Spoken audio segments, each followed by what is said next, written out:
नन्ही बुलबुल। जंगल में एक नन्ही बुलबुल रहती थी। उसका नाम था सुरीली। उसकी माँ ने उसका नाम सुरीली इसलिए रखा था क्योंकि उसका गला बहुत सुरीला था। उसका मधुर गीत सबका मन मोह लेता था। माँ सुरीली को हमेशा यही समझाती थी कि सदा घर के आसपास ही खेलना, जंगल में दूर तक कभी मत जाना। किसी बहेली ने तुम्हें देख लिया तो वो पकड़कर पिंजड़े में बंद कर देगा, फिर तुम अपने घर कभी नहीं आ पाओगी। सुरीली माँ की हर बात ध्यान से सुनती थी और उनकी बातों पर अमल भी करती थी। एक बार जंगल में तेज आंधी आई। सुरीली उस समय अपने घर से कुछ दूरी पर खेल रही थी। आंधी के कारण वो घर का रास्ता न ढूंढ सकी। भटक कर जंगल से बाहर एक गांव में आ पहुंची। सुरीली वहां एक पेड़ पर बैठ गई। उसी पेड़ पर एक तोता रहता था। सुरीली ने तोते से कहा, सुनो, मैं अपने घर से दूर भटक आई हूँ। क्या तुम मुझे मेरे घर तक पहुँचा सकते हो? तोते ने कहा, तुम्हारा घर कहाँ है? जंगल में लाल पहाड़ी के पास। बुलबुल ने बताया, मैं तुम्हें तुम्हारे घर तक छोड़ आऊंगा, पर तुम्हें मेरा एक काम करना पड़ेगा। वह क्या? तुम्हें मुझे मीठा सा गीत सुनाना पड़ेगा।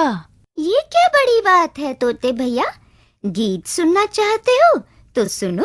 ये कहकर सुरीली ने गीत गाना शुरू कर दिया। जब सुरीली गीत गा रही थी तभी वहां एक किसान आ गया। वो सुरीली के मधुर गीत को सुनकर प्रसन्न हो गया। उसने सोचा, क्यों ना मैं इस बुलबुल को पकड़कर पिंजड़े में बंद कर लूं। अगर ये मेरे पास रहेगी तो मैं रोज इसका मीठा गीत सुन सकूंगा। यही सोचकर उसने सुरीली को पकड़ लिया और उसे पिंजड़ा में बंद करके अपने घर ले आया। तोता चाहकर भी सुरीली की रक्षा नहीं कर सका। घर आकर किसान ने सुरीली से कहा, देखो बुलबुल रानी, अब तुम्हें रोज मेरे लिए गीत गाना पड़ेगा। मस्ती से पिंजड़ा में रहो, खूब खाओ पियो और मेरे लिए गीत गाओ। पर मैं पिंजड़ा में रहकर गीत नहीं गा सकती। बंद पिंजरे में मेरा दम घुटता है। तुम मुझे इस पिंजरा से आजाद कर दो। बुलबुल ने कहा, नहीं गा सकती? क्यों नहीं गा सकती? गीत नहीं गाओगी तो मैं तुम्हें मार कर खा जाऊंगा।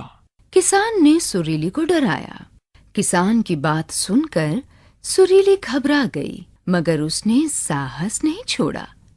उसने निर्दयी किसान से छुटकारा पाने के लिए एक तरकीब सोची।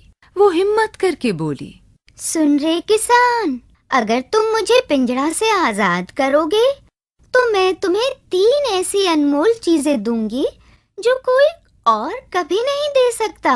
सुरीली की बात का लालची किसान पर गहरा असर पड़ा। वो बोला, क्या सचमुच तुम्हारे पास ऐसी चीजें हैं? क्या तुम उन चीजों को मुझे दोगे? हाँ, दे दूंगी, मगर पहले तुम मुझे बस पिंजरा से आजाद करो। सुरीली ने कहा, पहले तुम वचन दो कि अपनी बात से नहीं फिरोगी। किसान ने कहा, मैंने दिया वचन, अब तो आजाद कर दो। सुरीली ने कहा।